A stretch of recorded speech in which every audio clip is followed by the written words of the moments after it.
I'm in Topeka, Kansas right now, and it's about 7 a.m. I took an overnight bus to get here from Denver, and I didn't tell anybody that I was arriving this early, so I'm just here in Topeka, Kansas, and the sun has come up now, and I'm getting ready. I'm getting wild and ready to rumble out here, and I was like, what better time to record a podcast episode? So... But let's just get right into it. Let's just really energize up.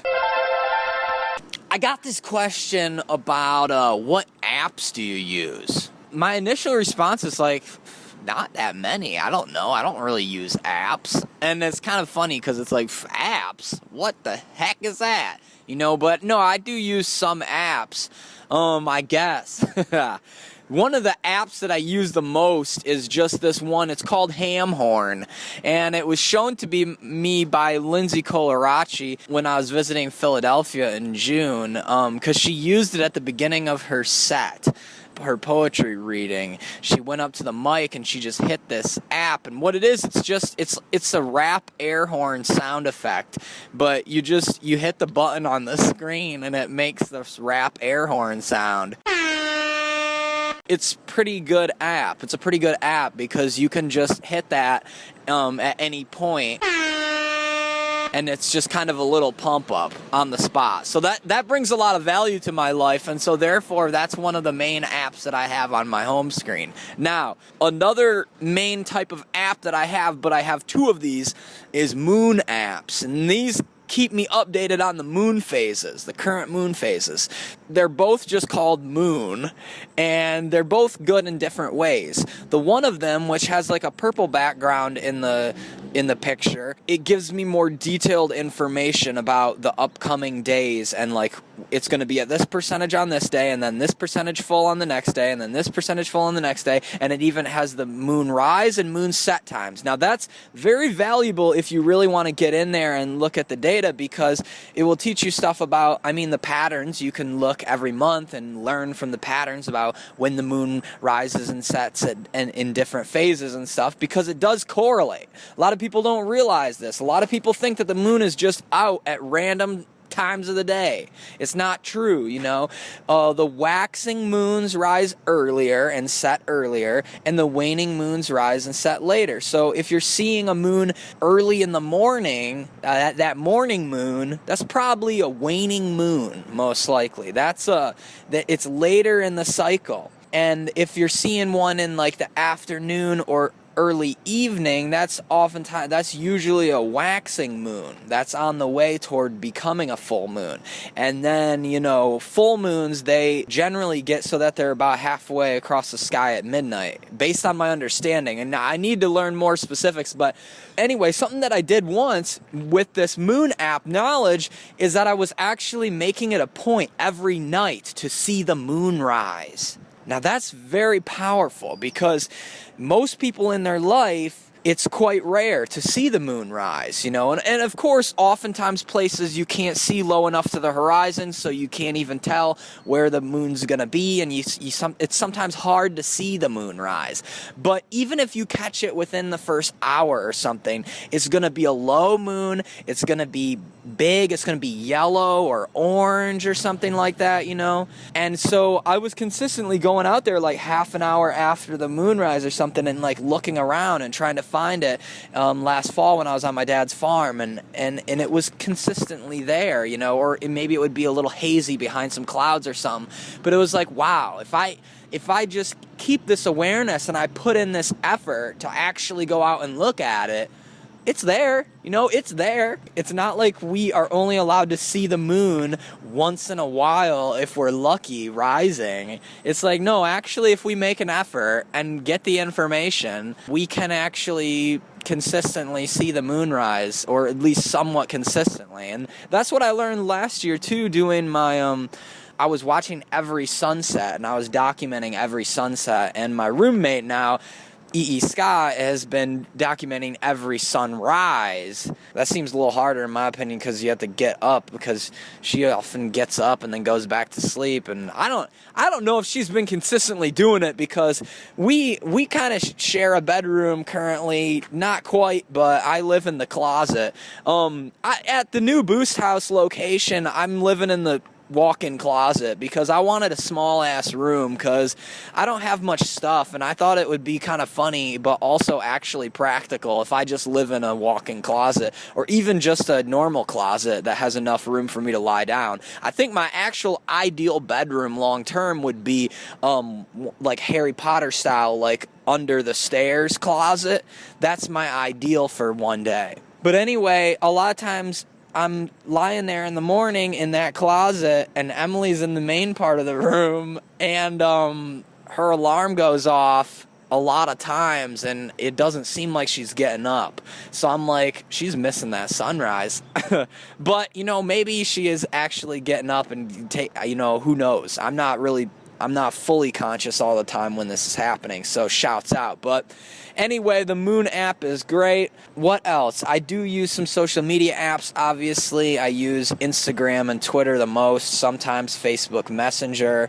I often use the Audible podcast for audiobooks, but I felt like unsure about that because Audible, they don't really have an amazing selection of books. Like, they have some great books on there, and so I've used it and liked it, but it's kind of like I never can feel like the subscription is totally worth it. But I like to listen to audiobooks while I run. Audiobooks or podcasts or lectures or something like that. Usually I'm trying to feed my mind while I'm also feeding my body, I started using Strava, which is an exercise app that sort of, it's like a social network for running and cycling, but it keeps freezing and stuff for me, so I don't know if I'm going to keep using Strava. I just want to give this one true life hack that I was using when I was in Chicago. I lived in Chicago 2010, 2011. I was there for school for my MFA in poetry, which I dropped out of because I did not like it that much. But then I came back and I was living there for much of 2013. And in 2013, I specifically, I made a harder effort to really make friends, build somewhat of a friend group. And I didn't get super far with it. I was only there for like 6 months that year. But one of the techniques that I used, I think could be replicated a lot of other places, and it was really fun, and I do recommend it. And that was this thing that we called Cult. And basically what it was is that just every weekend I would text all the people, the cool people, the people I knew in Chicago and were friends with a little bit, and I was like, okay, we're all going to go to this poetry reading tomorrow, and then afterwards we'll hang out at my place and we can watch a movie or whatever, or we'll do like a collaborative poetry writing or whatever. And so and usually it was stuff like that. And it was pretty basic. It was pretty basic stuff, but it was like every weekend I contacted the same group of people and just sort of put this offer on the table. Like, hey, whoever's available, whoever can come for Cult, we're going to hang out. We're going to go to this poetry reading, then we'll hang out, maybe write poems together or watch a movie. And we ended up watching all the Fast and the Furious movies. And it starts out as a joke, but you know how that goes. I was getting pretty involved in those Fast and Furious movies by the end of it. So shouts out to Fast and Furious. That's why Fast and Furious 7 made me cry so hard. Also because I'm a sucker for, I care about mortality, and I grew to love Paul Walker, I guess. I don't know. But shouts out, because I really did cry a lot at the end of Fast and the Furious 7. I cried very hard at that movie. So anyway, that was good for Cult, because it truly just it built these cross connections, and it was always like a slightly different group. Like, some people could hang out one weekend but wouldn't the next, and there were some people who came more consistently every weekend. But it was like every weekend I was there, and every weekend, a couple of my friends were there, and we were there with each other. So we were all becoming closer friends with each other, and so that's how you really build a friend group, or like a network of friends, a web of friends, which is really, I think, my ideal. I would ideally have like a web of friends where everybody is kind of friends with each other. Another thing I want to talk about today is my engagement with running. Is what I do with running. I feel like I'm really breaking into my running life this summer. Now, last summer was when I started running, and I did not run mostly my whole life because as a kid, I had this thing called exercise-induced anaphylaxis. Basically what that is asthma. But also I would get hives. I would get like itchy on my arms, and I would get like swollen eyelids a little bit in the worst cases. And so it was anaphylaxis. It was not just asthma, I guess. But it was like, yeah, basically I would run and then I'd start wheezing and whatever. And it was like allergies that build up in you and then they're triggered by a certain thing. And mine was triggered by intense exercise. So that was kind of wild because in gym class, I was just allowed to just always walk when everybody else was running. Or like I could only run like slightly and then just walk. So I did like a 20-minute mile. But I've overcome the anaphylaxis thing. I don't know why it died out. I stopped eating dairy. I stopped being around cats. So those were two of my biggest consistent allergens back in the day, and I don't know what other things, but my body outgrew it somehow. And so last summer I used the Couch to 5K running app. If you have your headphones in or whatever, it'll tell you when to start running and then start walking, and it'll build you up so that you run longer and walk less. And then like the first time that I ran 5 minutes with that app, I was like, oh my God, I was running and I could tell that I was past the 3-minute amount, and I just was like, oh my God, I'm still running, like I'm still doing it. And I literally raised my arms in the air. I just felt so like happy and like victorious or something. It was pretty cool. But anyway, then, once you got past 5 minutes, 8 minutes, 10 minutes of running, it's kind of like, as long as you keep that like slow pace, at least for me, I could run 20 minutes pretty easily, 30 minutes pretty easily. But I mean, you're not supposed to increase that quickly, and I did do it more gradually. But anyway, and I got shin pain at different times, and people, it might have been shin splints, quote unquote, but who knows exactly. Some people say that the Couch to 5K thing does ramp you up too fast in mileage, but I was getting shin pain for a while. And then this winter, I learned about proper running form more, and I got a shoe that was like a little more minimalist shoe so that it would be easier for me to model a more like a running form that models more barefoot running, closer to that, like where you're stepping more so on the front part of the foot and with your foot landing under your body rather than out in front. And all this different stuff you can learn. And I learned different exercises to strengthen my legs, different ways, and trying to make it so that I could run more without getting pains as much. And I don't know what happened with that. I was running,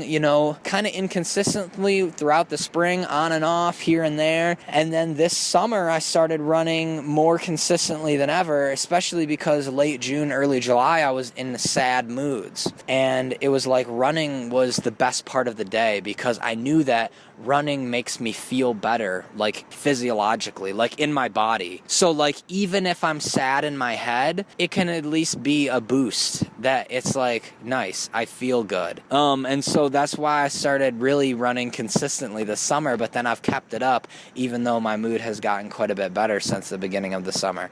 So shouts out to that. Running truly is the number one thing that helps me when I'm sad. When I was starting running, I would notice that it would make me feel so good. And I guess people talk about runner's high and all that, so maybe it's that. But I was like, I feel great every time I run. And then I was like, one day I was outright sad. I was just like feeling so sad. And I was like, what if I ran now?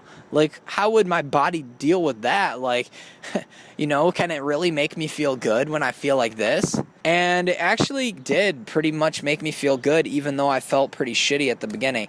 It didn't totally make me feel great, because I knew I still had these problems.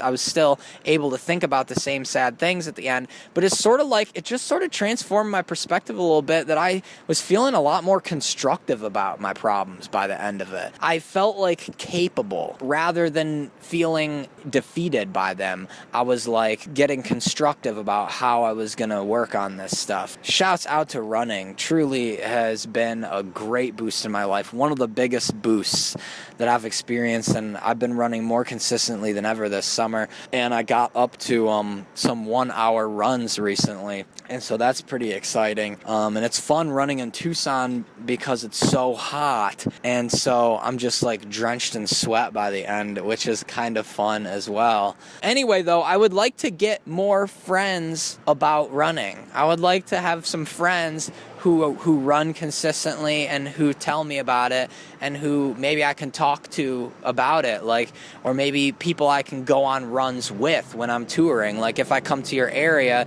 and you're somebody who runs, like, maybe we can go on a run together. Or also, I would like to run some races. I would like to do some races, even though really the type of running I've been doing has been mostly like pretty slow paced. It would be fun to do like a 5K or a 10K.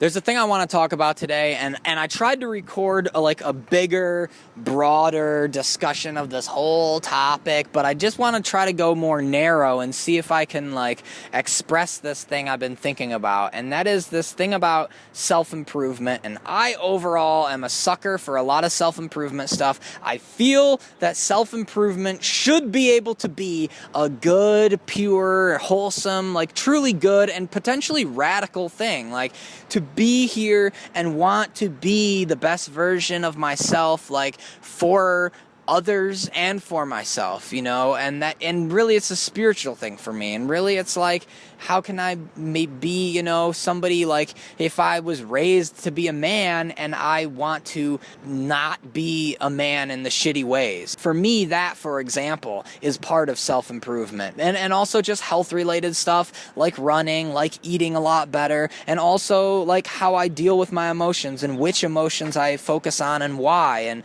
sometimes really specific stuff too, like increasing my reading speed or improving my working memory and different stuff like that gets me very excited.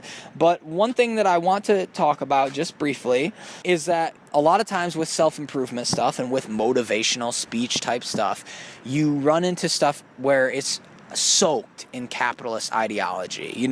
It's really, these ideas of what success means are based so much in capitalist ideology. And I guess I want to point out one specific angle that I see a lot and which has gotten me frustrated, and which maybe if, a lot of you may have already thought about this in one form or another, but maybe the way that I word it will just make it that much more visible to you when you see these things too. I don't know. For me, things have become more and more visible because I think we grow up in a society that is so capitalist and so patriarchal and so white supremacist, and a lot of this stuff we don't necessarily even see in day-to-day life, especially if we're one of the more privileged people, because it's just blended into the fabric of society. It's everywhere. So it just becomes quote unquote normal to us.